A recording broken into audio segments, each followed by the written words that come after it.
Hello and welcome.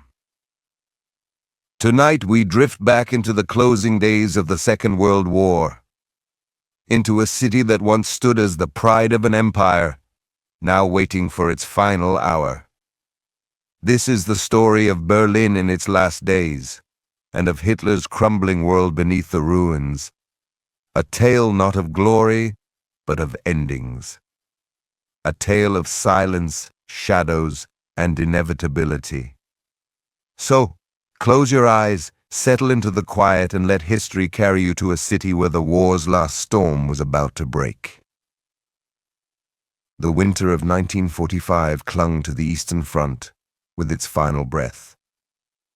Snow lay heavy across ruined villages, broken forests, and rivers that no longer flowed freely, but froze in place like glass. The land itself seemed exhausted, tired of war, tired of blood. The air smelled of smoke and frost, of burned homes and empty fields. Everywhere there were scars left by tanks that carved their way through farmland. Scars left by bombs that had flattened towns into nothing but memories. Scars left by soldiers who marched through places where life had once been simple. Germany was no longer the power it once pretended to be. The Reich was stretched thin like fabric pulled too far.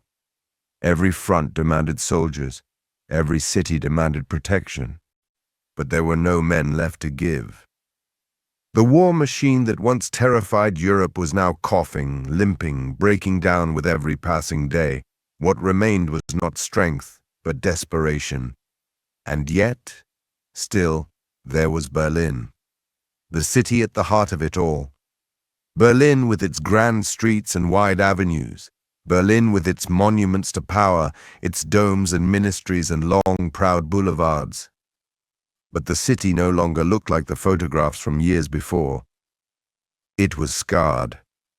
Bombs had fallen again and again, leaving whole districts reduced to rubble. Streets were clogged not with parades, but with collapsed buildings, broken bricks, and the quiet shuffle of survivors carrying buckets of water or bundles of firewood. Berlin was once the center of a proud vision.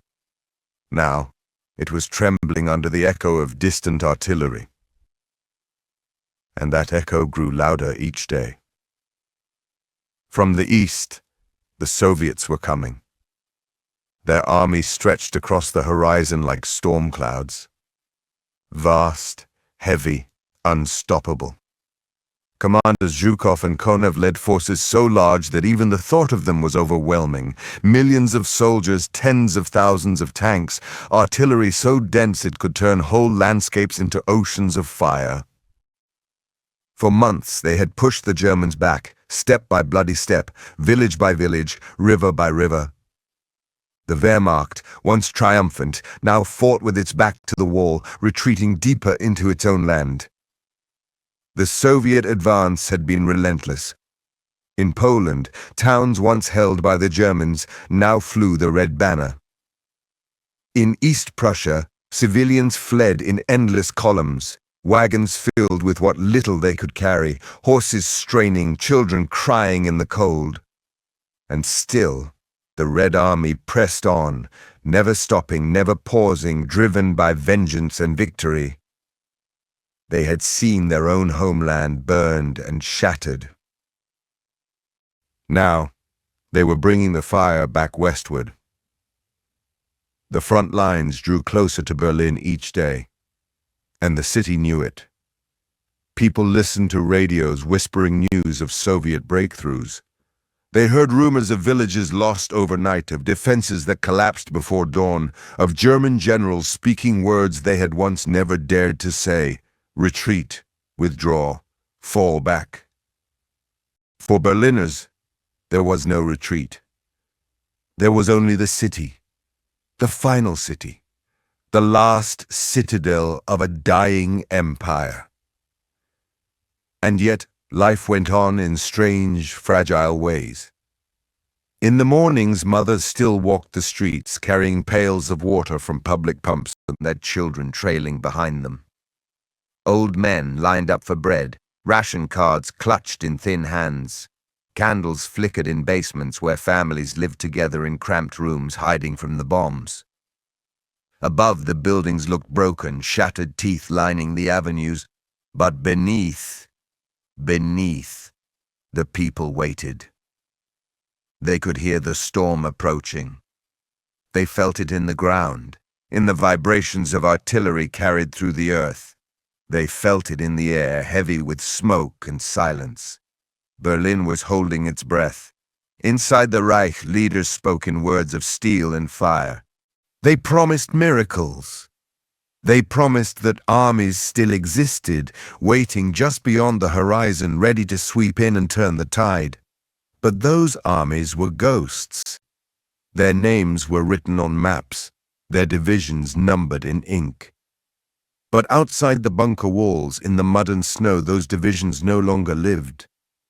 They were gone. The miracle armies were illusions, paper shields against an iron storm. Still, Hitler demanded belief. He remained in Berlin, his faith in destiny unbroken, though his empire had already crumbled around him. He imagined salvation. He imagined loyalty. But the truth was simpler. The truth was brutal. The truth was that the war was lost and the storm would not stop. As April approached, the days grew warmer. The snow melted, revealing not life but ruin. Fields were blackened, villages flattened. Everywhere the war had left its mark. Birdsong returned, but it was faint, drowned beneath the rumble of distant guns. Spring came to Europe, but it was not a spring of renewal. It was a spring of endings. The rivers carried this truth. The Oder, flowing west, became the line between what was left of Germany and the tide that sought to drown it. Across its waters the Soviets gathered. Bridges were prepared, boats lined the banks, artillery rolled into position. The river would not hold. It was only a matter of time. And everyone in Berlin knew it. Some clung to hope, thin, fading hope. Whispers of negotiations, of Western allies arriving first, of peace struck at the last possible moment. But those were only whispers, drifting through the smoke. What mattered was the thunder to the east. The Red Army was coming, and nothing would stop it. So Berlin waited. The city that once declared itself eternal, now counted down its final days. The people who once marched proudly through its streets now huddled in basements, hoping for morning light. The leaders who once promised empire now sat beneath the ground, staring at maps of a world already lost. The Eastern Front, once stretching across nations, now narrowed to a single point, to a single city, to Berlin, the last battlefield of Hitler's war. And in those days before the storm truly broke, there was only silence. The silence of frozen rivers, the silence of scarred fields, the silence of a city trembling, waiting for history to decide its fate. The war was almost over. But for Berlin, the darkest chapter was still to come. The storm was no longer distant. It had a face. It had names. And it marched westward with a power that could not be stopped. Marshal Georgy Zhukov, Marshal Ivan Konev, two giants of the Soviet Union, commanders who had carried the Red Army through 4 years of brutal war. From the ashes of Moscow to the snows of Stalingrad, from the steppes of Ukraine to the banks of the Vistula, they had seen everything, victory and ruin, triumph and loss.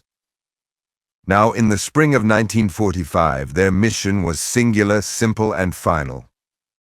Bring Berlin to its knees. Behind them stretched armies vast enough to dwarf imagination. Millions of men clothed in gray-green uniforms. Columns of tanks, their turrets blackened by soot, their engines rumbling like an endless drumbeat. Artillery pieces lined the horizon, their barrels pointed west, ready to unleash storms of fire. Supply trucks, medical wagons, horses, and endless trains of men on foot. It was not just an army.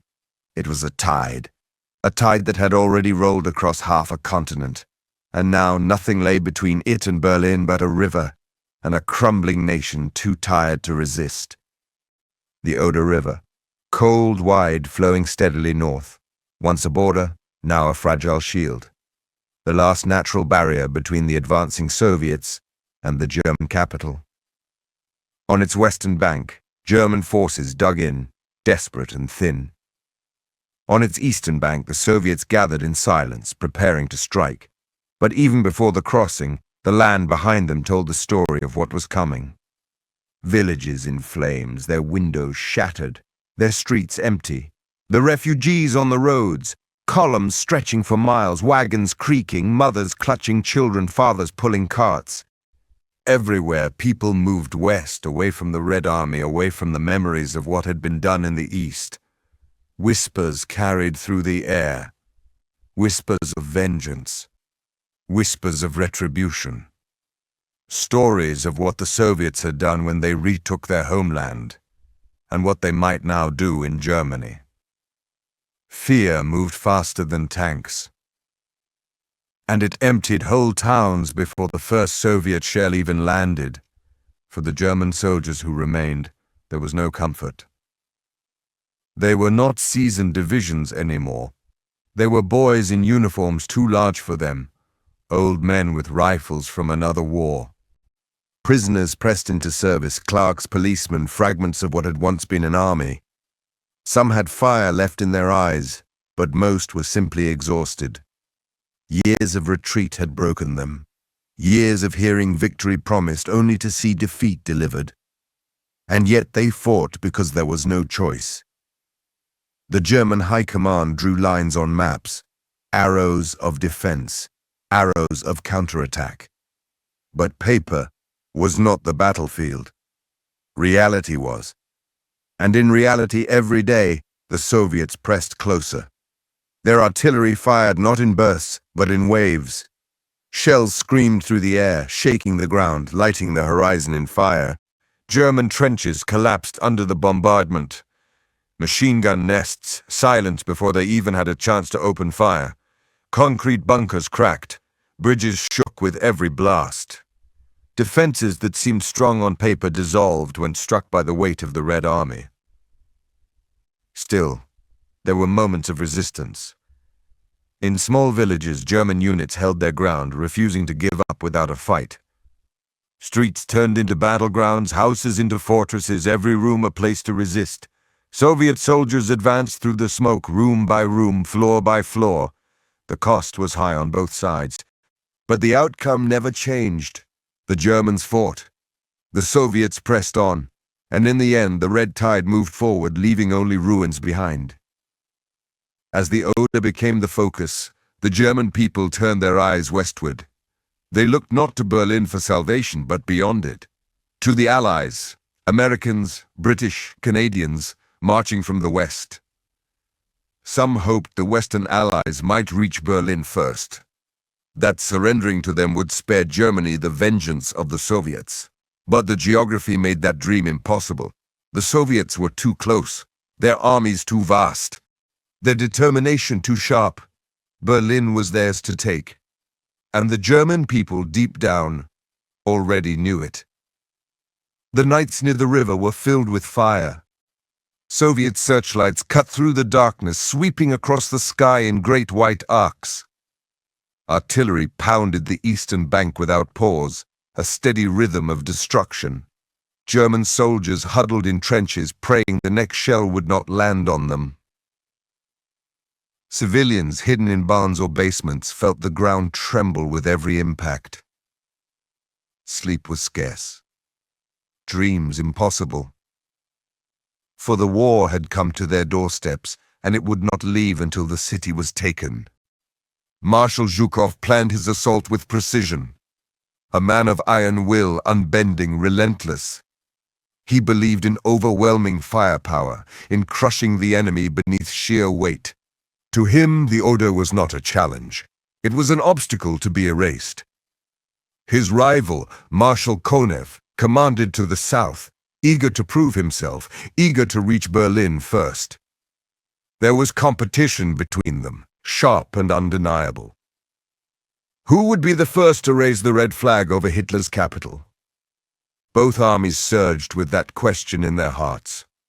For the Germans, the Oder was their last hope. Every man was told to hold the river at all costs.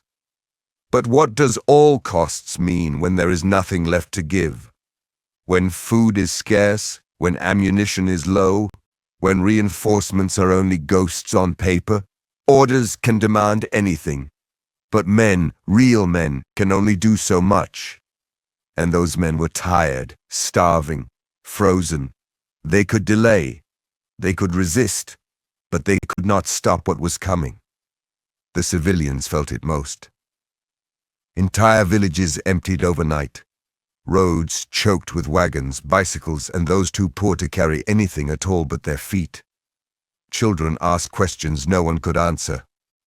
Mothers tried to shield them from sights too terrible to describe.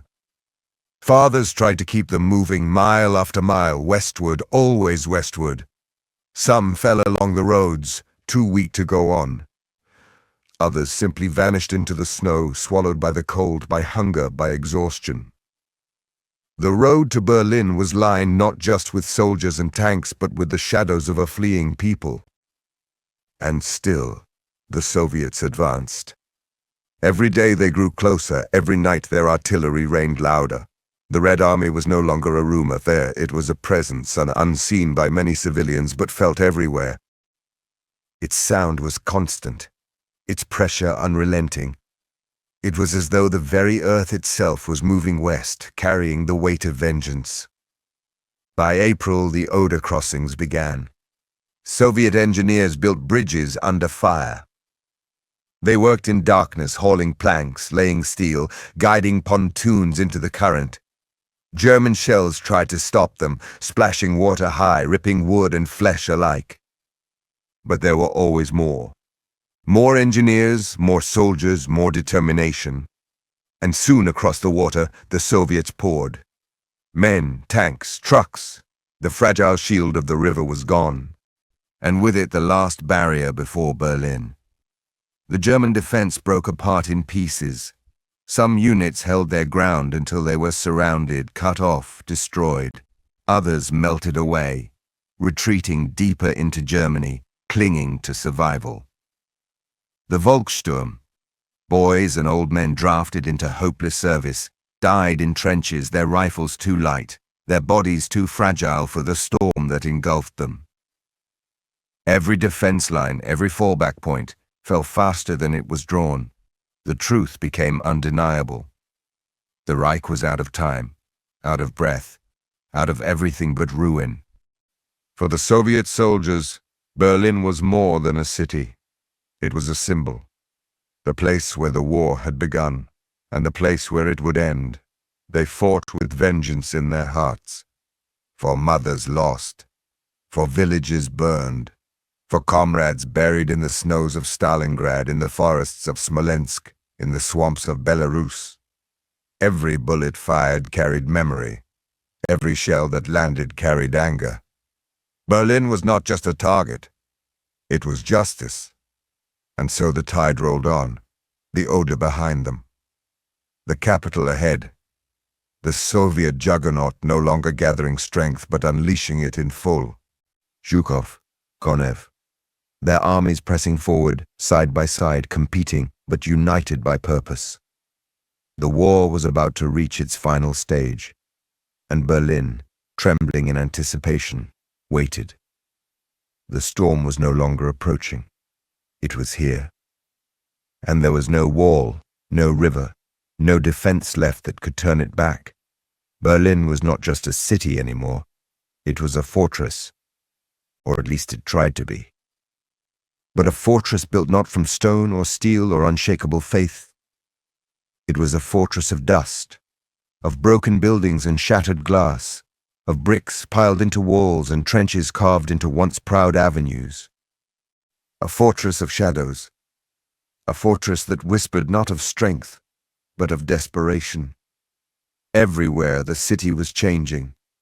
The wide boulevards where parades once marched were torn open with ditches. The parks, once filled with laughter, were scarred with trenches. Statues that had stood for centuries now looked down on barbed wire and sandbags. Children once played in the Tiergarten. Now the same ground was dug into firing pits. Berlin was being remade, not into the vision its leaders once promised, but into the grave where that vision would end. The defense of the capital was not led by heroes. It was led by the last who remained. The Volkssturm. The People's Storm. A grand name for what was, in truth, the final draft of a desperate regime. Boys pulled from their classrooms, their hands too small for the rifles they were given. Old men with gray hair, trembling fingers, pressed into uniforms that did not fit. Some were veterans of the last war, men who had fought in trenches 30 years before. But many were not soldiers at all. They were shopkeepers, clerks, farmers, men who should have been left to their families, not dragged into a war that was already lost. And yet here they were, on the streets of Berlin, holding weapons too old, ammunition too scarce, orders too impossible. The Volkssturm was not an army. It was a plea, a gesture meant to show the world that Berlin would not fall without resistance. But resistance, no matter how fierce, cannot stop inevitability. And inevitability was pressing in from every direction. In schools, boys no older than 15 were given helmets that slipped over their eyes, rifles that weighed down their shoulders, and a single lesson: to fight until the end. Some were proud, some were frightened. Most did not understand.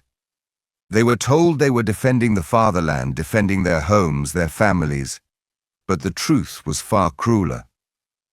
They were being fed into the fire, and Berlin knew it. Still, preparations continued. Every street became a barrier, every building a fortress. Barricades of rubble rose in intersections manned by anyone who could stand and aim a weapon. Civilians were ordered to dig trenches, to haul sandbags, to prepare Molotov cocktails. Grand avenues like Unter den Linden were no longer places of ceremony. They were kill zones, lined with anti-tank ditches and barricades waiting for Soviet armor. Beneath the surface, the bunkers grew crowded. Under the ministries, the hospitals, the apartments, candles burned in stale air. Families huddled together in concrete rooms, listening to the endless roll of artillery in the distance. Children whispered in the dark, their games now replaced by counting the seconds between explosions. Maps were spread across tables by officers, their edges curling in the candlelight. The lines drawn across them looked hopeful. But everyone in the room knew the truth. Hope was not enough. The armies those maps depended on no longer existed. Inside the Führer bunker, deeper than most, the atmosphere was different but no less heavy. Here, under tons of concrete, Hitler remained surrounded by loyalists and secretaries. Maps covered the walls, showing armies that were shadows, divisions that were names without soldiers. Hitler demanded miracles from men who had nothing left to give. He ordered counterattacks from units that had already ceased to exist. In the dim light, generals argued, some with quiet defiance, others with silence. But the result never changed. The plans on the maps bore no resemblance to the war outside. Above ground, Berlin transformed into a labyrinth of desperation. Streets that once led clean and straight now twisted with rubble and barricades. Alleys became escape routes. Bridges collapsed under bombs, leaving rivers filled with wreckage. The city was no longer whole. It was a puzzle of ruins, broken pieces connected by narrow paths, by cellars, by tunnels. Soldiers moved through holes, blasted in walls, slipping from one building to the next, without ever stepping into the open. Civilians learned to navigate the ruins like mazes, moving from shelter to shelter, always searching for a place just a little safer than the last. The air itself felt different. It smelled of dust, smoke, and damp earth. It carried the weight of fear and exhaustion. Every day the distant thunder of artillery drew closer. Every night the sky glowed red from fires burning on the horizon. Berlin was encircled not yet in reality, but in spirit. The sense of being surrounded pressed down on the people long before the Soviet ring closed around them. Even in those final days, life tried to cling on. Bakeries opened when they could, selling bread that grew thinner with every ration. Water was hauled from pumps, heavy buckets carried up cracked stairwells. Theaters closed, shops shuttered, schools silent. But still, candles flickered in windows.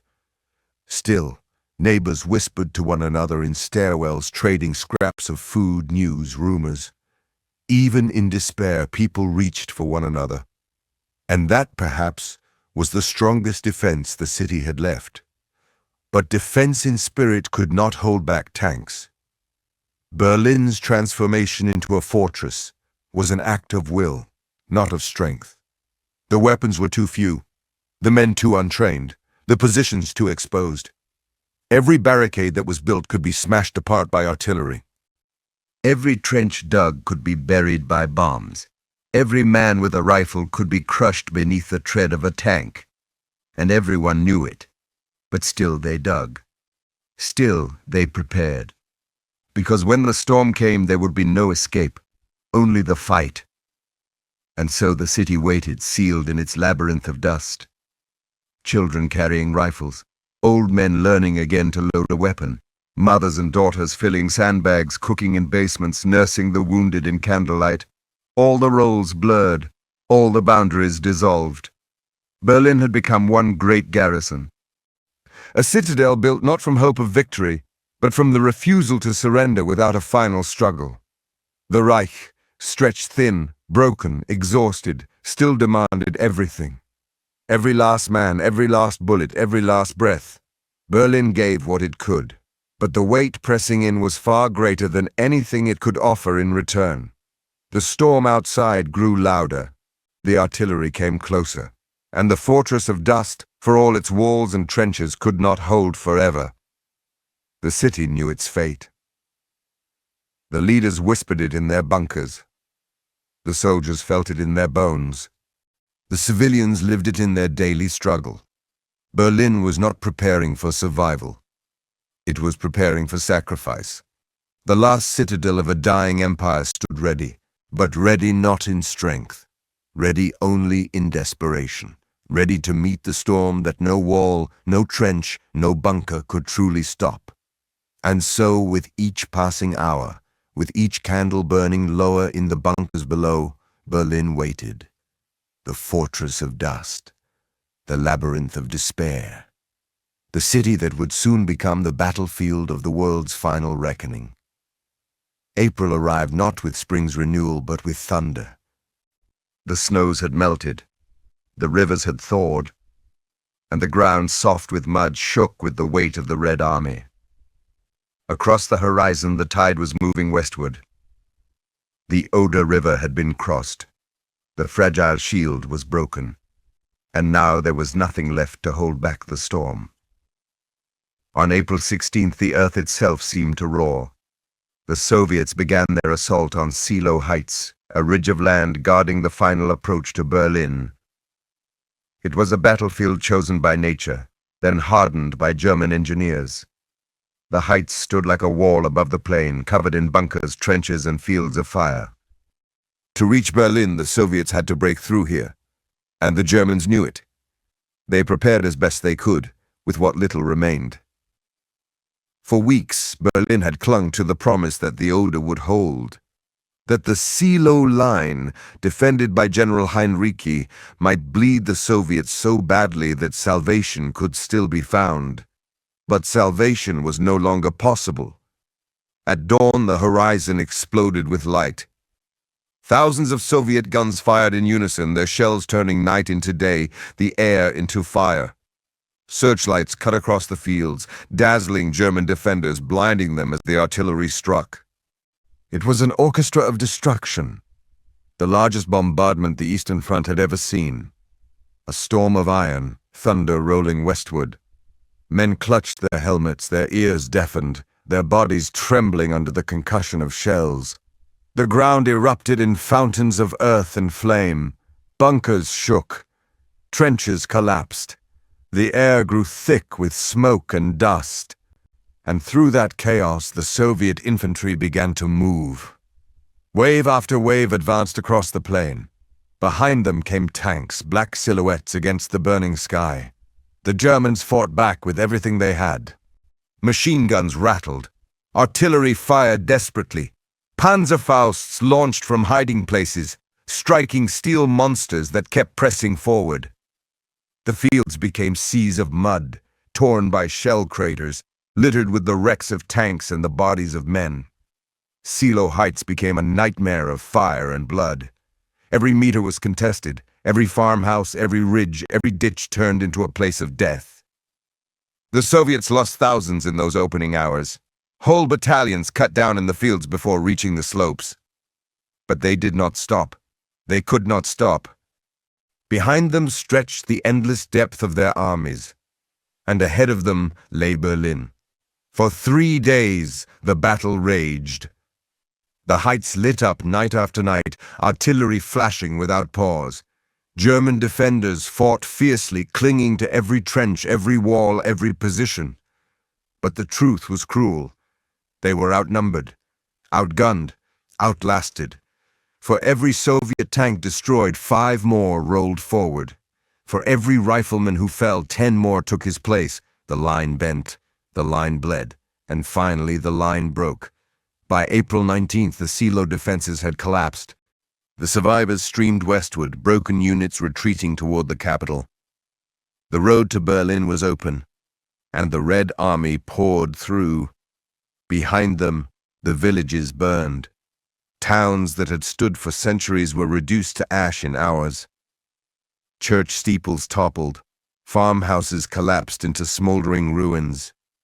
Roads filled with wreckage, destroyed tanks, shattered wagons, overturned carts. The civilians who had not fled now faced the full weight of the advancing tide. Some hid in cellars, praying the storm would pass over them.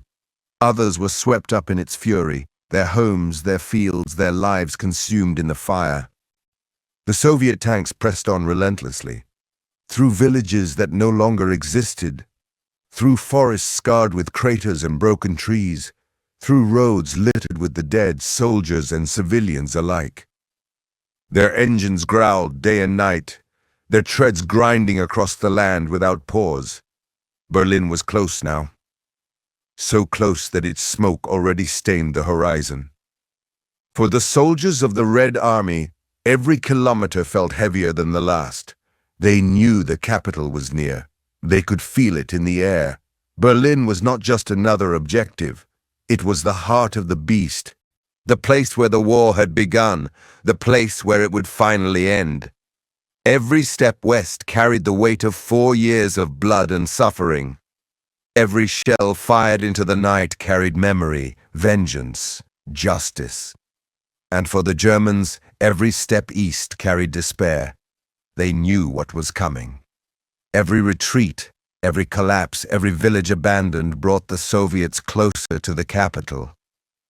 Berlin had become not a symbol of hope, but a magnet for fear. The city was still a fortress in name. But already people whispered that it was a fortress built only to delay the inevitable. In those days, the skies above Germany were never dark. They glowed with fire, with smoke, with the flicker of distant battles. At night, the horizon pulsed red, the reflection of burning towns and fields. By day, columns of smoke climbed into the sky, towering over the land like black mountains. The war was not creeping anymore. It was rushing. Every hour brought the front closer. Every hour carried the end nearer. Berliners heard the guns before they saw the soldiers. The thunder of artillery rolled across the land, louder each day, shaking walls and rattling windows. It became the background to life, the rhythm of inevitability. Mothers tried to hush their children to sleep beneath the pounding. Men stood in lines for bread, pretending not to notice the sound that never stopped. But deep down, everyone understood. The war was almost at their door. In the bunkers beneath the city, maps still showed defenses. Arrows still promised counterattacks. Miracle armies were still spoken of, whispered like prayers. But the truth outside the walls was undeniable. The Soviets were unstoppable. The Red Army had crossed the river, broken the heights, and swept through the countryside with fire and steel. Berlin was no longer distant. Berlin was within reach. The closer they came, the darker the days became. Not just from smoke, but from the weight of despair. Civilians fled westward in greater numbers, their wagons, bicycles, and bare feet clogging the roads. The elderly collapsed along the way. Children cried in hunger. Families split, some forced to stay behind, others pressing forward, always forward toward the faint hope of safety. But safety was nowhere to be found. The Allies in the West were too far. The Soviets in the East were too close. The Reich in the middle was collapsing. The villages gave way to suburbs. The suburbs gave way to outskirts. And the outskirts gave way to Berlin itself. Already the city burned. Allied bombers had seen to that. Districts lay in rubble. Factories stood as shells of twisted steel. The smoke from those ruins mixed with the smoke of the advancing front. By the middle of April, Berlin was surrounded not by walls, but by fire. The soldiers who entered those suburbs saw not triumph, but ruin. The houses were silent, their windows shattered, their doors broken. The streets were empty but for wreckage. Dogs wandered, gaunt and starving, among the rubble. The once proud capital looked less like a city and more like a graveyard awaiting its final burial. And still the Soviets pressed on. For every street, there would be a battle. For every bridge, a struggle. The closer they drew to the heart, the heavier the resistance became. But nothing could alter the truth. The tide had reached the capital. And now the final act was ready to begin. Each hour brought the war's end closer, closer and darker. For the world knew, and the people inside the city felt, that the final struggle would not be clean nor merciful. It would be brutal. It would be relentless. And it would leave scars that would never fade. Berlin was within sight. The smoke rose above it. The thunder rolled into it. And in April of 1945, the fires of history burned brighter than ever before. Berlin was now a city cut off from the world. The ring had closed. Soviet armies pressed in from every direction, their banners rising above villages that once fed the capital, their tanks choking the last roads that led west. The encirclement was complete. Berlin, the heart of the Reich, was alone. The thunder of artillery became its new heartbeat. Day and night shells rained down, walls shook, windows shattered. The air never cleared of dust. The ground never stopped trembling. People no longer asked if the next shell would fall, but when and where. Every explosion was a lottery of death, a reminder that nowhere was safe. Beneath the streets, in damp basements and cellars, civilians huddled together. Mothers pressed children against their chest. Old men sat with their heads in their hands. Candles flickered in the stale air, shadows moving against cracked concrete walls. Children whispered lullabies to one another, voices trembling against the roar above.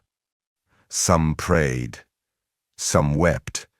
Others stared in silence, eyes hollow as if already gone. Food was running out. Water was scarce. The shops were empty. The warehouses bare. Families boiled weeds pulled from the cracks of sidewalks. They ground dust into flour to stretch the last crumbs of bread. The smell of hunger was everywhere, in the thinness of faces, in the trembling of hands, in the gaunt eyes that stared without hope. Yet above those cellars, speeches still promised miracles. The radio carried voices full of defiance. The Führer still claimed salvation was coming, that armies were on the move, that the enemy would soon be struck back. that Germany would rise again from the ashes. But in the streets, no armies appeared. No miracles came. Only the steady crash of Soviet shells tearing deeper into the heart of the city. Every district was under fire. Artillery howled from the east, from the north, from the south. No corner was spared. Schools, churches, hospitals, none were safe. The Soviets fired not only to destroy, but to break the spirit. Every minute, another shell. Every hour, another neighborhood reduced to rubble. The ground was never still. By night, the fires painted the sky red. The glow could be seen for miles. Smoke billowed over the rooftops, rolling like black waves through the air. The streets were clogged with debris. Collapsed houses blocked the way. Broken trams lay twisted on their tracks. The city was becoming unrecognizable, an endless graveyard of brick and stone. And yet people still moved through it. They darted between ruins, carrying buckets of water, searching for scraps of food, searching for family who had not returned from the night before. They carried the wounded in carts, dragging them through streets that echoed with gunfire. Some stumbled in silence, dazed, their clothes burned, their skin gray with dust. Others cried out, calling names that were never answered. In the government bunkers, the leaders of the Reich still clung to fantasy. Maps were spread across tables covered with arrows that no longer meant anything. Men spoke of counterattacks that could not be made, of armies that no longer existed. They spoke of relief coming from the West, of salvation from forces that had already surrendered, of miracle weapons that were only dreams. In those rooms, words floated like smoke, thin and empty. Above them, the city burned. The people knew better. They heard the shells. They saw the ruins. They felt hunger clawing at their stomachs. They no longer believed in miracles. Only survival. Only the next hour. Only the chance that the next shell would fall somewhere else. Children played games in the cellars to distract themselves. They drew pictures in the dust. They whispered songs that drowned for a moment the thunder above. But even children grew quiet with hunger. Even children began to understand that the world outside was ending. In the hospitals, doctors worked without light, without medicine, without rest. They cut by candlelight. They bandaged wounds with torn sheets. They whispered to the dying, holding hands until breath left bodies. The wounded lay in corridors, on stairwells, on floors slick with blood. The sound of their moans mixed with the sound of artillery, a chorus of suffering that filled the underground. Above ground, soldiers stumbled through the ruins. The Volkssturm, boys barely grown, men long past their prime, were thrown into battle with rifles from another era. They carried no helmets, no supplies, only the promise that they were defending their capital. They fought in alleys, in gardens, in the shells of schools. They fired from windows that collapsed around them. They died in courtyards that had once held children's laughter. For them, there was no retreat. There was nowhere to go then. Berlin was surrounded. Every road was cut and every rail line destroyed. The city was an island in a sea of fire. And every day the sea rose higher. The artillery never stopped. It was a drumbeat of destruction. People began to mark time by the rhythm of explosions. A day was no longer measured by the sun, but by the hours between barrages. And there were never many. At times, the guns would pause. For a moment, silence would fall over the city. People would lift their heads. Children would take a breath. But then, without warning, the thunder would return. The walls would shake again, and hope would sink back into despair. The city smelled of smoke, of dust, of fire, of death. The air was heavy, choking, impossible to escape. Those who ventured outside found themselves walking through streets lined with rubble and corpses. The dead lay where they had fallen, covered in ash, anonymous in death. There was no time to bury them, no strength to carry them. The living stepped around them, eyes fixed forward, refusing to look. In those days, the city became not a place to live, but a place to endure. Every cellar was a tomb waiting to be sealed, every wall a trap waiting to collapse, every step a gamble, and yet life clung stubbornly. People still drew water from broken pipes, still lit candles against the dark, still told children stories, pretending for a moment that the world outside was not ending. The leaders above ground still spoke of miracles. They ordered counterattacks that never came. They promised salvation from armies that did not exist. They demanded loyalty, demanded sacrifice, demanded that Berlin hold at all costs. But the people knew the truth. The city was already gone. It was only a matter of how long the ruins would continue to burn. Every shell that fell was another reminder. Every collapse, another marker. The Reich was finished. But inside Berlin, time had not yet run out. The siege dragged on. The artillery roared without pause. And in the shadows of cellars, people whispered prayers that no longer reached the sky. By the last days of April, the circle had tightened to a noose. No messages came in. No messages went out. No supplies, no reinforcements, no hope. Berlin was isolated, cut off, devoured slowly by fire and hunger. The city was no longer a capital. It was no longer even a battlefield. It was a graveyard waiting for the final stone to fall. And still the guns roared, day and night, without end. Until even silence was forgotten.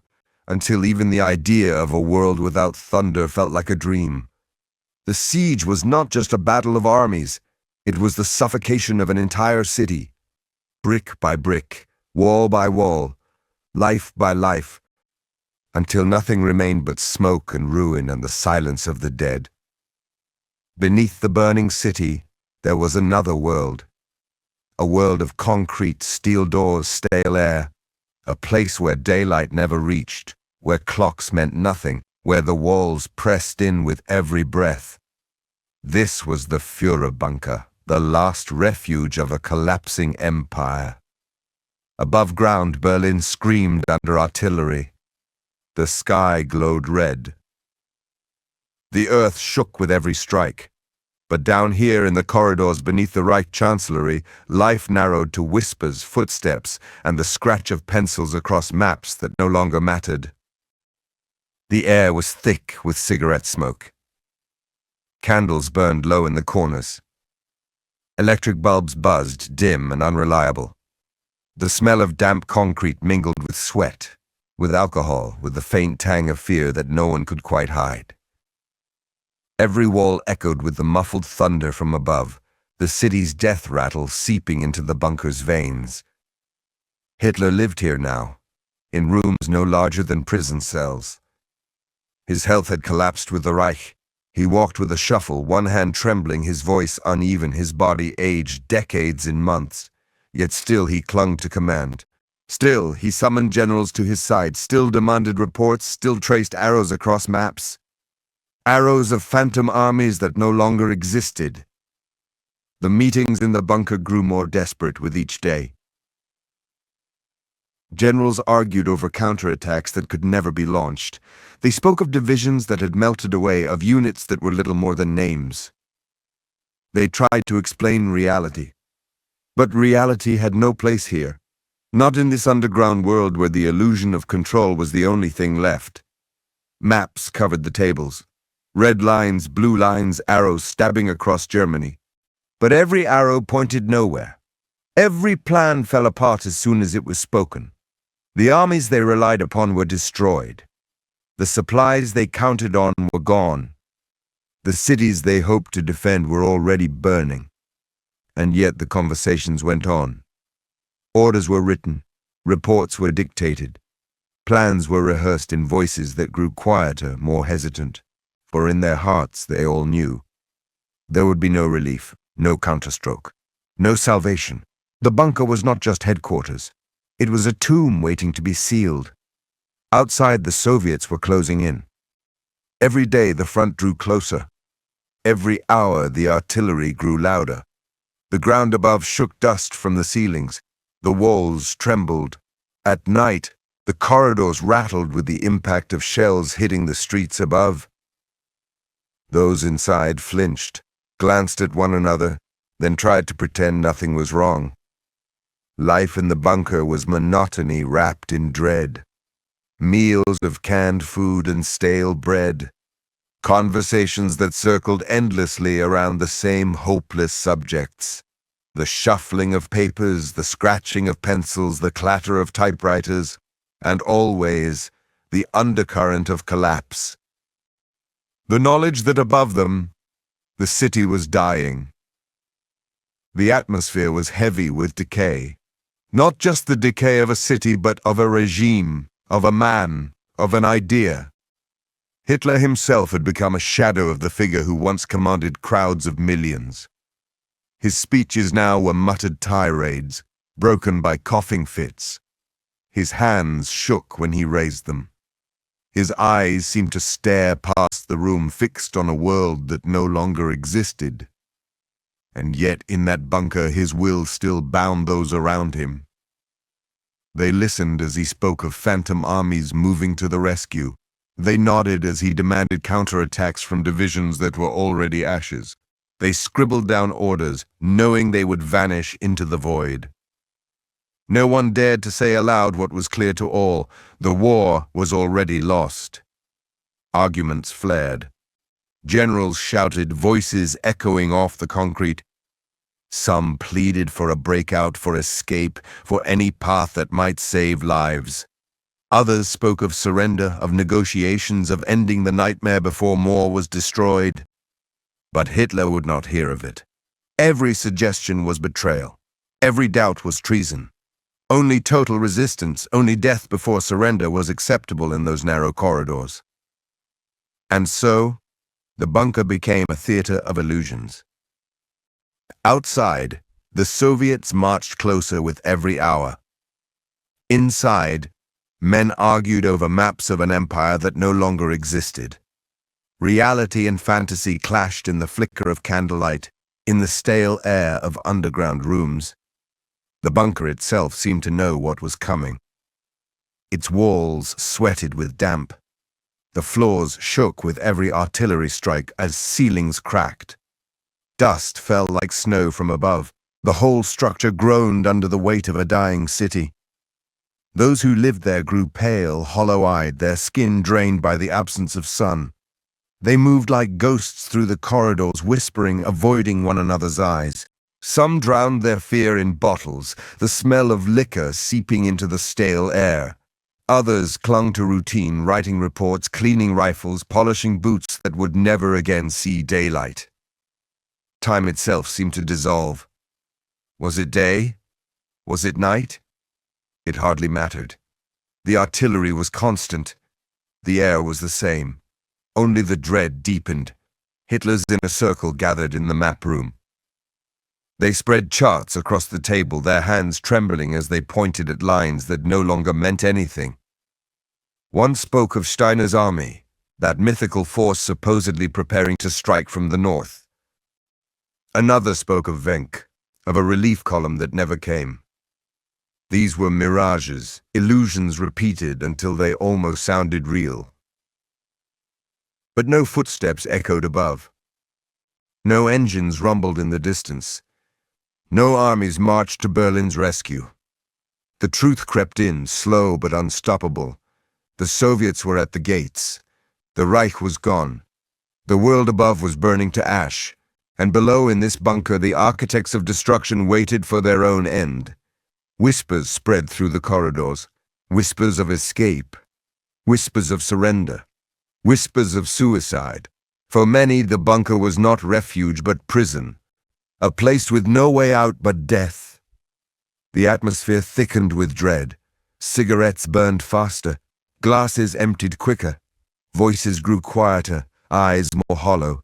The bunker had become the heart of despair, pulsing beneath a city already in its final agony. History's end was waiting here, not in the grand speeches of stadiums, not in the roar of parades, but in the dim glow of lamps, in the shuffle of weary feet, in the muttered arguments of men who no longer believed their own words. The walls of the Führer bunker absorbed it all.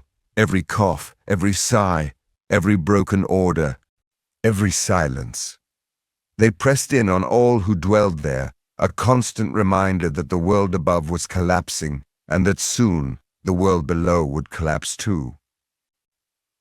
And so, in these corridors beneath Berlin, surrounded by maps of fantasy and the muffled thunder of reality, the final act was being prepared. The empire had shrunk to a handful of rooms. The war had narrowed to the flicker of candles on concrete walls, and the man who had once unleashed it upon the world now sat waiting in his bunker, listening to the city crumble above him. It was no longer command. It was waiting. Waiting for history's end. Waiting for the final silence. April 20th arrived, a date that once brought parades and flags, roaring crowds, speeches carried across airwaves, and a nation bowed in adoration. Now, in 1945, it came quietly. Berlin burned above. The Reich was already in ruins, and deep underground in the bunker beneath the city, Adolf Hitler turned 56. There were no parades now, no banners, no marching bands. Only the muffled thunder of Soviet artillery crashing against the city, shaking the walls, rattling the lamps. In the past, the day had been a festival. This year, it was a wake. In the dim concrete chambers, his followers still gathered. They brought flowers, stale champagne, and forced smiles. Generals, secretaries, ministers, they offered their loyalty in hushed voices. They whispered, "Happy birthday," while the ceiling above shuddered under bombardment. Outside, the city collapsed. Inside, they pretended a celebration still had meaning. Hitler himself looked older than his years. His body was failing. His hand trembled when he lifted a glass. His eyes were dark, sunken, rimmed with exhaustion. Once, his presence filled stadiums. Now, he sat hunched in a bunker chair, voice broken, movements stiff, as though each gesture drained what little strength remained.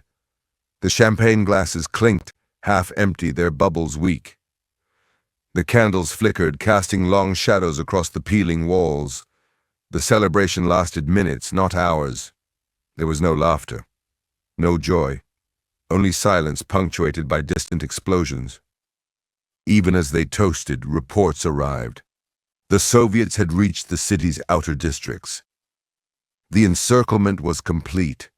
The Reich's capital was sealed, trapped, doomed. Each hour brought the end closer. Each hour pressed the bunker deeper into despair. In the days that followed, Hitler retreated further into delusion. He dictated orders for armies that no longer existed. He cursed generals who no longer commanded. He raged at betrayal, blaming those around him for failures that could never have been avoided. His voice echoed down the narrow corridors, breaking into coughs, rising again in fury. He spoke of loyalty as if it could change reality. He demanded sacrifice as if it could stop the artillery above. But the city shook, and no loyalty could silence the guns. On April 22nd, in the map room, he faced the truth at last. The armies he counted on would never arrive. The relief he imagined was a dream. For the first time, he admitted that the war was lost. Witnesses described the moment: Hitler slumping in his chair, face pale, eyes blank. He muttered words of despair, acknowledging what he had never allowed spoken aloud. Berlin would fall. The Reich would end. There was no salvation. After that day, his world narrowed even further. He no longer spoke of victory, only of betrayal. He accused his commanders of cowardice. He denounced his allies as traitors. In his mind, the failure was not his, but theirs. The dream had collapsed, and he raged at the ashes. The bunker became a theater of final acts. Hitler summoned his secretaries, dictated his testament, words filled with venom and delusion. He poured out anger at the world, blaming Jews, blaming generals, blaming everyone but himself. The testament was not an apology. It was not reflection. It was the last performance of a man unable to face his own failure. He spoke of loyalty, of Eva Braun, who had remained by his side when all others fled, of followers who would die with him in the bunker, of faith that in death he would remain true to his cause. But beneath the words there was only ruin. The world he had built was gone. The empire he promised eternal had lasted 12 years. And now it ended in the shadows of a concrete shelter. On April 29th, he called for Eva Braun. They had known each other for more than a decade. She had followed him through silence and distance, through exile and power. Now, in the bunker, as the city above collapsed, they bound themselves together. A small ceremony was held, hurried, dimly lit. The bride wore black. The groom wore the uniform of a failed empire. They spoke their vows beneath flickering lamps, while artillery thundered above like drums of doom. There was no joy in the marriage, only inevitability. They toasted with cheap champagne. A wedding feast of rationed food, canned goods spread across a plain table. Guests raised glasses with trembling hands, eyes avoiding one another. It was not celebration but ritual, a union bound not for life but for death. That same night, Hitler returned to dictation, his political testament, his last words to the world. He denounced his enemies, cursed his traitors, and spoke of loyalty and sacrifice. He named his successors, though none would hold power for more than days. Instructions were given for what to do with the bodies.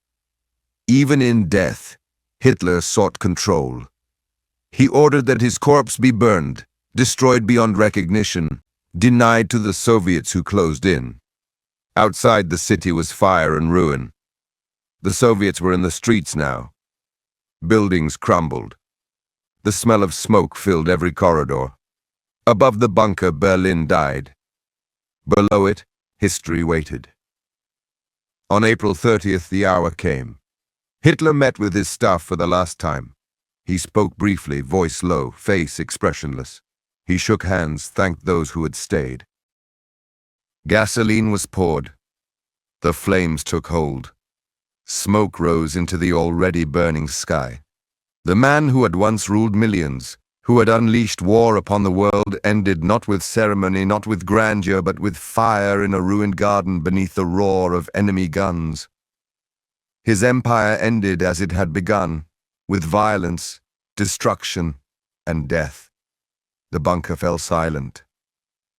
Those who remained knew the story was finished. Above, the Soviets pressed closer.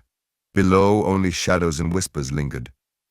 Hitler's end was not glory, not triumph, not legacy. It was silence broken by a gunshot. It was smoke rising into the night. It was the closing of a chapter the world had long waited to finish, and in that silence, history moved on. The city still burned. The guns still roared. But the man who had stood at the center of it all was gone. The echo of his death carried through the bunker, through the ruins above, through the world beyond. An echo that marked not just the end of a man, but the collapse of an empire, the close of an era of terror. It was finished. And the silence that followed was deeper than the thunder of all the guns. The city above ground was no longer a city. It was a graveyard of stone, a labyrinth of fire. Every street was a battlefield, every wall a barricade, every building a fortress. The Red Army had come at last, and they came with thunder. The Soviets did not rush. They pressed forward, house by house, room by room, step by bloody step. Berlin was to be taken, but Berlin would be bled first. The streets filled with the roar of artillery, the grind of tanks, the rattle of machine guns echoing against hollow shells of buildings. Each block was a prize. Each block was a grave. Soldiers moved like shadows through doorways blown open by blasts. Grenades rattled down staircases. Flamethrowers lit basements into infernos. Snipers hunted from shattered windows, only to be hunted in turn. The city was no longer made of stone and glass. It was made of dust, smoke, and screams. Bridges fell as charges ripped them apart. Great iron structures that once carried trains, trams, and parades now collapsed into rivers swollen with wreckage. Ministries of state, symbols of power, crumbled into rubble. The Reich's monuments burned, their facades shattered, their flags torn away by fire. The German defenders, desperate and doomed, fought with the fury of the condemned. The Wehrmacht, the SS, the Volkssturm. Old men with rifles too heavy for their arms, boys with panzerfausts strapped to trembling shoulders. They fought in cellars, in attics, from sewer grates and behind walls. For them, the city was the last line, and they were the last guardians. But the Soviets were unstoppable. They had come too far, lost too many, and carried the memory of too much suffering to be denied. For every defender that rose, 10 Red Army soldiers pressed forward. For every German barricade, a Soviet tank ground it flat. For every street filled with fire, another wave of infantry surged through. The heart of Berlin became a tomb. Flames consumed entire districts. Ash rained like snow. The night sky glowed red, as though the heavens themselves burned. The air was thick with smoke, choking, bitter, suffocating, and still the battle raged, closer and closer to the city's core. By late April, the Reichstag loomed as the final prize. Once the proud parliament of Germany, now a hollow shell of stone, scarred by years of bombing, its dome shattered, its halls gutted. But for the Soviets, it was more than a building. It was the symbol of the beast they had come to slay. The banner of victory could only rise from its roof. The assault began with thunder. Artillery pounded the building, shattering its walls, ripping open its chambers. Soviet infantry charged through the smoke, across courtyards littered with debris, under fire from defenders hidden in the rubble.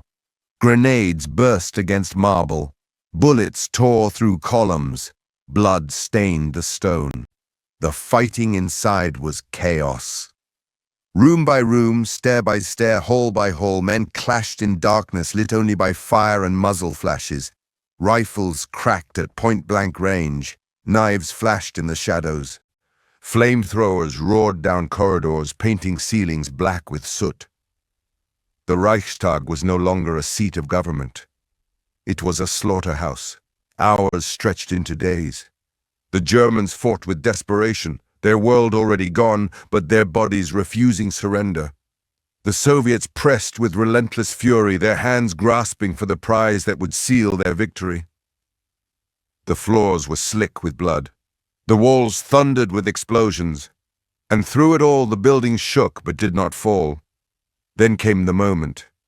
Soviet soldiers climbed the shattered stairwells, carrying with them a banner. It was not just cloth. It was the symbol of vengeance, of victory, of a war finally ending. They climbed through smoke, through fire, through bullets and screams. At last, they reached the roof. And against the broken dome, against the ruins of the Reichstag, they raised it. The red banner, fluttering in the firelight. The banner of triumph.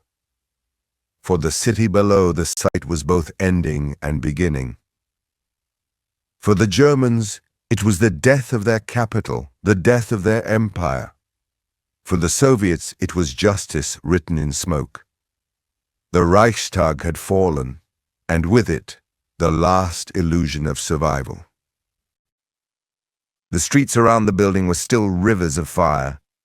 Bodies lay in heaps, soldiers and civilians alike swallowed by rubble. The air reeked of death, of gunpowder, of burned stone. But above it all, that red banner waved defiant against the ruins, announcing to the world that Berlin was finished. The city was now only a tomb. its avenues once paraded by armies now filled with wreckage, its monuments once symbols of power now reduced to skeletons of stone, its heart once filled with pride now silenced by defeat. Berlin had died not in silence but in fire. For the civilians who survived, there was no victory, only survival. Families hid in basements, clutching one another as the walls cracked and ceilings collapsed. Children whispered lullabies, trying to drown out the roar of tanks. Women wept quietly, knowing that when the Red Army came through their doors, survival would take on a darker meaning. For them, the death of the capital was the death of safety, the death of hope. The Soviet soldiers, too, carried scars. Each step through Berlin was vengeance for Stalingrad, for Leningrad, for the millions dead in their homeland. They fought with fury, but they also carried exhaustion, the weight of years of blood and ruin. Victory did not come with celebration.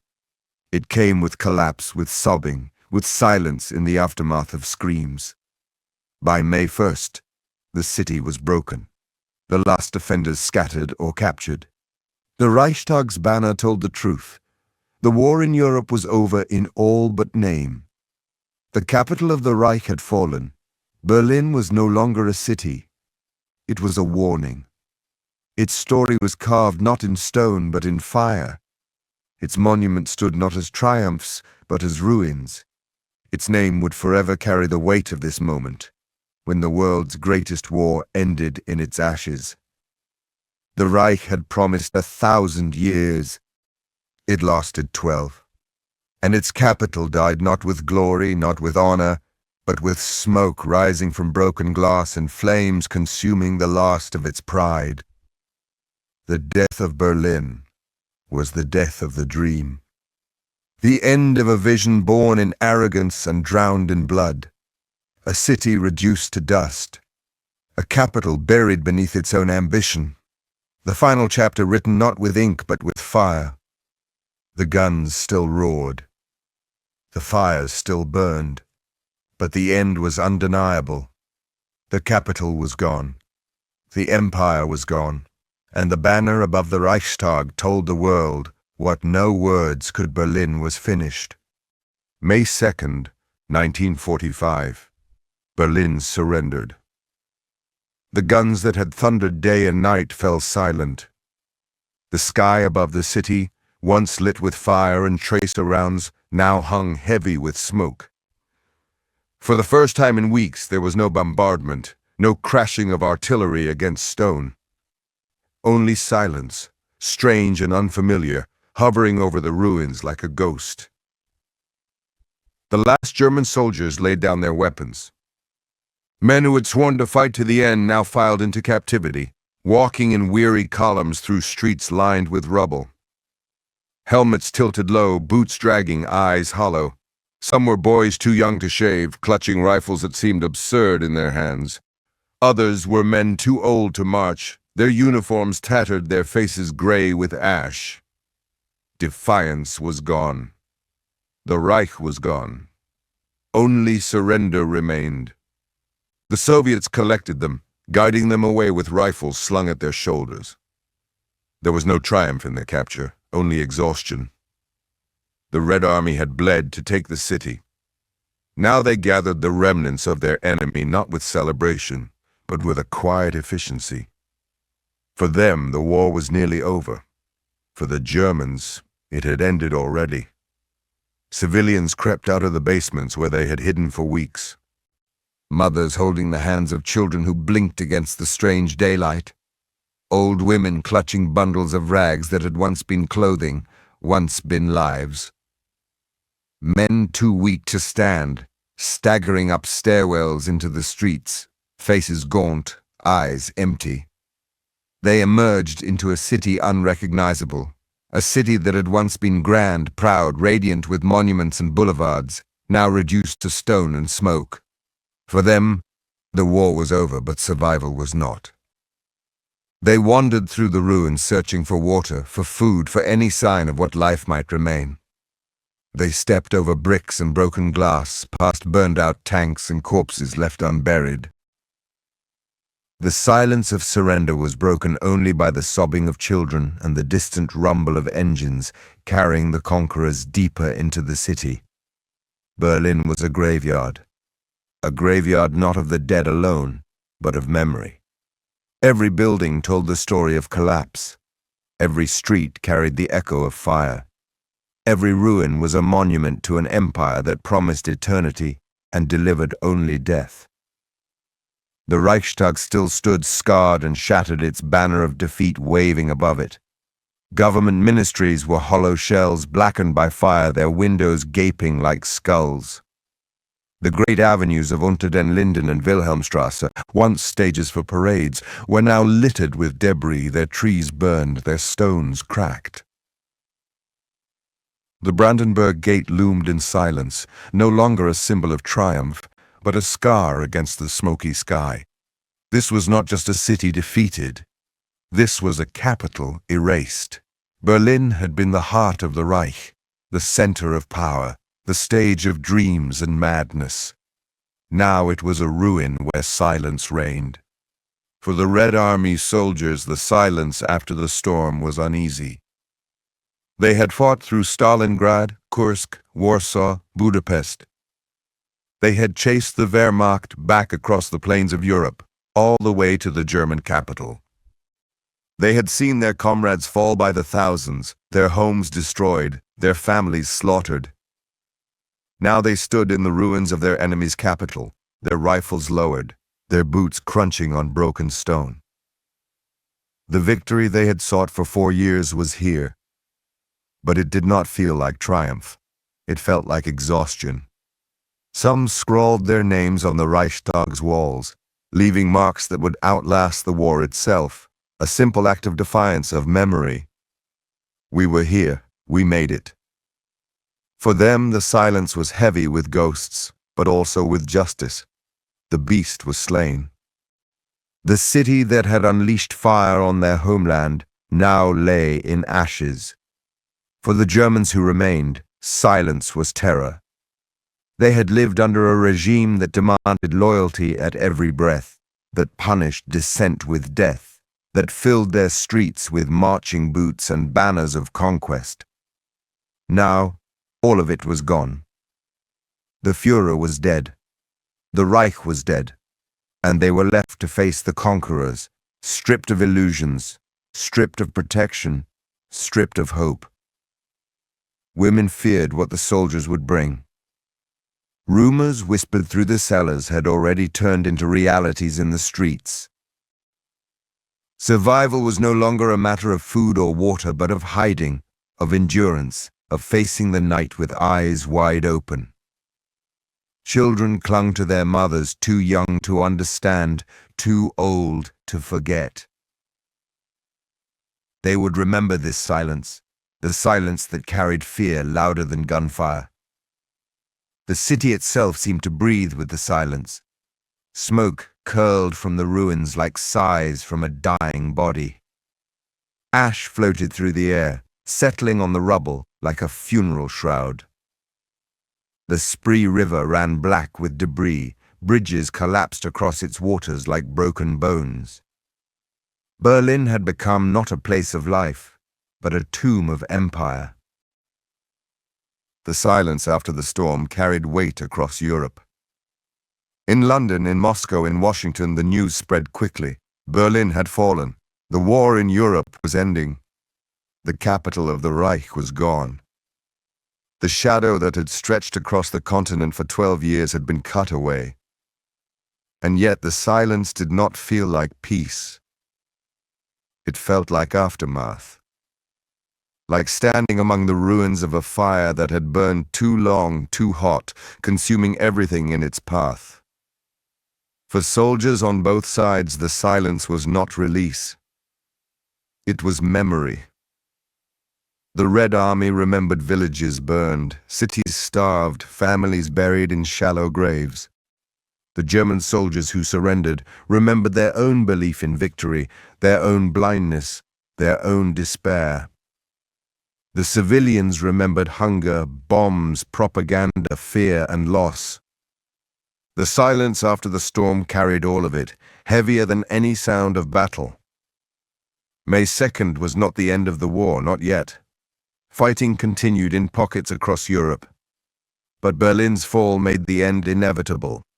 The Reich had no capital. The Führer was dead. The armies were collapsing in every direction. The silence of Berlin spread outward, swallowing the last echoes of defiance across the continent. The surrender itself was not grand. There were no speeches, no flags, no ceremonies. It was paperwork signed in broken offices, orders whispered down ruined hallways, men setting down rifles they could no longer carry. It was quiet, almost anticlimactic, a surrender drowned not in glory, but in exhaustion. And yet in that quiet, the world shifted. A war that had consumed millions, that had raged from deserts to oceans to skies, was closing. The silence in Berlin was not just the silence of defeat. It was the silence of history turning its page. For those who walked its ruins, the silence was never empty. Every crack of stone, every burned-out window, every crater in the streets carried voices. Voices of those who had marched through in triumph years before. Voices of those who had cheered, who had believed. Voices of those who had resisted, who had suffered. Voices of those who had died. The silence was crowded with ghosts. And yet, amid the silence, life began to stir. A child found a crust of bread in the ruins. A mother carried water from a broken pipe. An old man lifted stones from the rubble, clearing a path where none remained. The city was dead, but its people still lived. The silence of surrender was also the silence of survival. Berlin would rise again, but never as it had been. Its stones would be rebuilt, its streets repaved, its monuments restored. But the silence of May 2nd, 1945 would never leave. It lingered in the air, in memory, in history. It was the silence of an empire's end, of a dream turned to dust, of a capital that had become a grave. And so the war in Europe drew its final breath. The storm had passed. The thunder was gone. But the silence it left behind was heavier than all the noise that had come before. A silence that spoke of ruin, of reckoning, of the fragile beginnings of peace. Berlin lay silent, its smoke rising into a May sky that felt more like winter than spring. The battle was over. The guns had gone quiet, but silence was not peace. It was aftermath. It was the sound of a world trying to breathe again after years of suffocation. The capital of the Reich had died, but the world it left behind was not yet whole. Germany lay broken, its armies shattered, its leaders dead or in hiding, its people wandering through ruins. And already in the rubble a new story began. The victors divided what was left. Berlin, the city that had once claimed itself the heart of an empire, became a map of zones. Soviet banners hung over the east. American, British, and later French flags marked the west. Lines were drawn across streets, across neighborhoods, across memories. One city carved into four. One nation divided into two. What had ended in fire would not find healing in unity, but in fracture. The ruins were not just physical. They were political, psychological, eternal. The Cold War began here, in the shadow of burned-out buildings. The Allies had stood together to bring down the Reich. Now, standing over its corpse, they eyed each other with suspicion. Trust crumbled as quickly as the walls around them. The seeds of the next conflict were sown in the ashes of the last. For Berliners, survival was not victory. It was hunger, thirst, the endless search for shelter among ruins. Children played with helmets instead of toys. Women lined up for bread rations that barely filled their hands. Men returned from the front, not as soldiers but as prisoners or shadows of who they had once been. The city lived, but it lived scarred. Every scar carried a story. A mother who buried her son beneath a collapsed wall. A child who lost his voice after the bombings and never spoke again. A soldier who laid down his rifle and walked home through streets that no longer existed. The survivors became walking memorials, their faces etched with the memory of fire and fear. Rebuilding began almost before the smoke cleared. Brick by brick, rubble cleared by handcarts, by shovels, by bare hands. People dragged the stones of their own destroyed homes to make paths through the ruins. Women known as Trümmerfrauen, the rubble women, lifted, carried, rebuilt. They turned destruction into labor and labor into the faint outlines of life again. Berlin was not reborn in triumph. It was rebuilt in exhaustion. Yet the memory of what had happened never left. Even as walls rose again, even as trains ran once more, even as children laughed in streets cleared of debris, the shadow lingered. Every corner carried the echo of gunfire. Every building carried the ghost of collapse. Every silence carried the memory of thunder. The Allies put their stamp upon the ruins. The Soviets celebrated their triumph with parades and monuments, declaring themselves liberators. In the West, the Americans and British brought food, supplies, and promises of democracy. Berlin became not just a city, but a symbol. The front line of a new struggle, the heart of division. The Cold War had not yet begun in name, but in spirit it was already alive. East and West stared at each other across checkpoints, across barbed wire, across zones where soldiers stood with rifles and suspicion. The unity that had destroyed the Reich fractured almost immediately.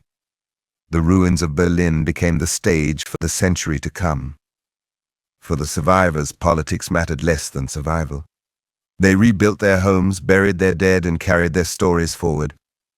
But memory clung to them, the sound of artillery in the night, the hunger that gnawed for weeks, the fear of footsteps on the stairs, of soldiers at the door, scars that never healed, even as buildings rose. The city became two cities. The East rebuilt in the image of the Soviet vision, stern, gray, controlled. The West rebuilt in the colors of capitalism, bright lights, commerce, promise. But neither could erase what had come before. Berlin was a city of ghosts.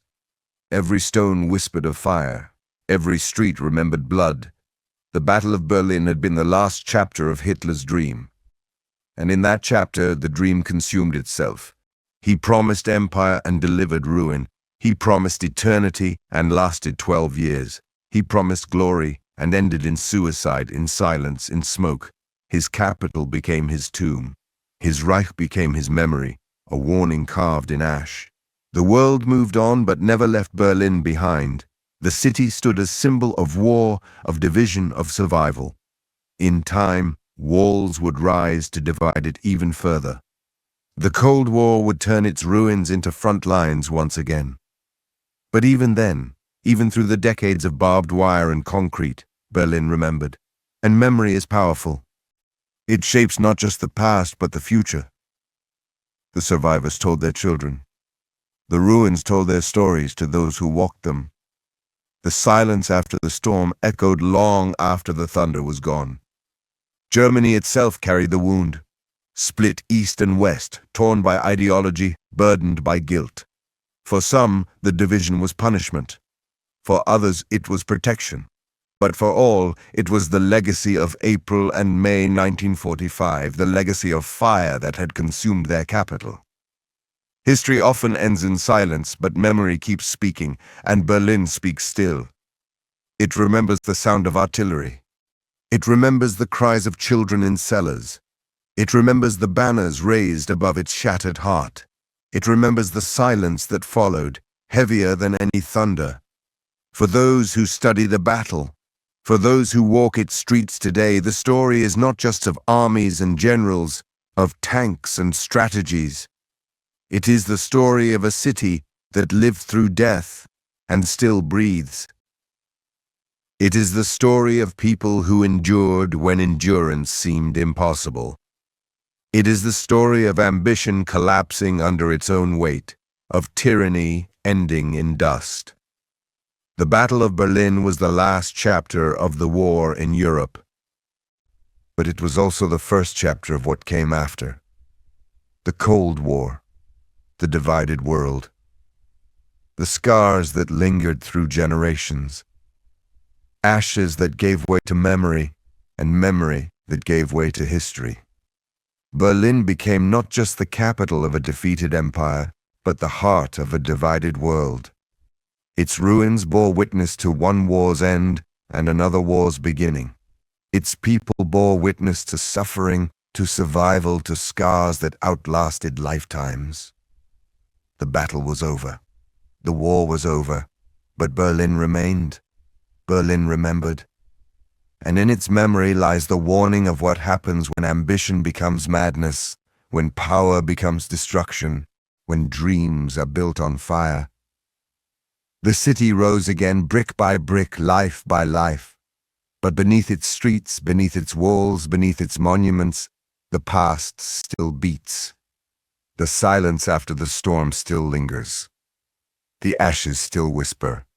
The memory still speaks. The Battle of Berlin was the end of Hitler's dream, but its ruin was eternal. A ruin carved not just into stone, but into the soul of a city, into the memory of a world. And so the story closes, not with thunder, but with silence, not with triumph, but with ashes, not with glory, but with memory. Berlin lives, but it lives as a reminder. The fire that consumed it must never be allowed to burn again.